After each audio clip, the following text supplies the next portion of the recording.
ایک ملک پر ایک سخت گیر بادشاہ حکومت کرتا تھا۔ وہ رعایا پر طرح طرح کے ٹیکس عائد کرتا اور ٹیکس کے پیسے دوسرے ممالک میں جا کر فضولیات میں ضائع کرتا۔ بادشاہ کی دیکھا دیکھی وہاں کے تاجروں نے بھی عوام پر ظلم شروع کر دیا۔ 1 روپے والی چیز 5 روپے کی بیچ کر ناجائز منافع کماتے۔ بادشاہ کو اس سے کوئی غرض نہیں تھی کہ ملک میں کیا ہو رہا ہے اور عوام کس حال میں ہے۔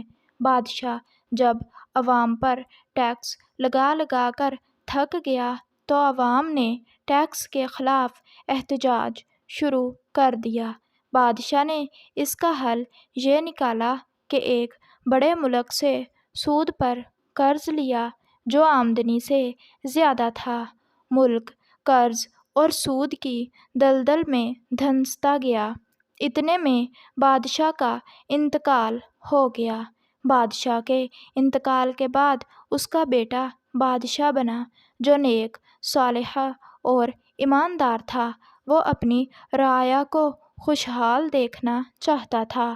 اس نے غریبوں پر ٹیکس کم کر دیے اور امیر لوگوں پر ٹیکس لگائے تاکہ ملک کا قرضہ اتر سکے، لیکن تاجروں نے ٹیکس دینے کی بجائے چیزیں مہنگی کر دیں اور طرح طرح کے جتن کرنے لگے کہ کسی طرح بادشاہ کی حکومت ٹھیک نہ چلے۔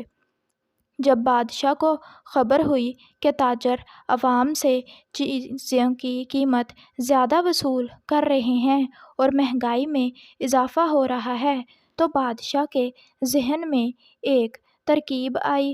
اس نے اپنے وزیر کو بازار بھیجا کہ جاؤ بازار سے ایک مٹکا خرید لاؤ اور پوری مارکیٹ سے قیمت کی جانچ کرنا تاکہ پتہ چلے کہ کون کون تاجر عوام کو لوٹ رہا ہے۔ وزیر ایک دکان پر گیا، مٹکے کی قیمت معلوم کی، دکاندار کے 4 روپے بتائی۔ دوسری دکان سے معلوم کیا تو اس نے 5 روپے بتائی۔ غرض سب دکانداروں نے مہنگائی کے لیے بادشاہ کو ذمہ دار ٹھہرایا۔ وزیر نے ساری باتیں آ کر بادشاہ کو بتائیں۔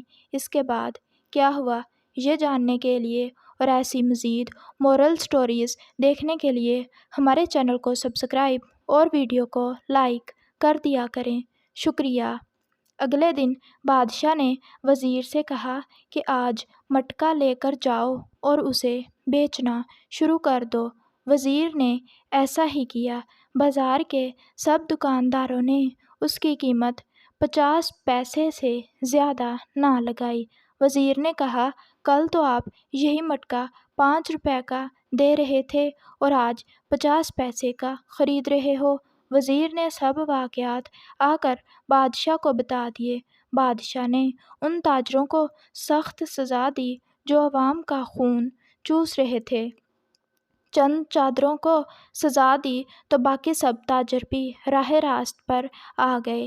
اس طرح تاجروں نے ٹیکس بھی دینا شروع کر دیے جس سے ملک کا قرضہ بھی اتر گیا اور ہر چیز سستی ہو گئی اور ملک خوشحال ہو گیا۔ اب عوام اس نیک بادشاہ سے بہت خوش تھے اور اسے دعائیں دے رہے تھے۔ تو پیارے بچوں، اس کہانی سے ہمیں یہ سبق ملتا ہے کہ ہمیں اچھے اور نیک کام کرنے چاہیے تاکہ لوگ ہمیں اچھے لفظوں سے یاد کریں۔ ملتے ہیں نیکسٹ ایسی ہی انفارمیٹیو ویڈیو میں، تب تک کے لیے اللہ حافظ۔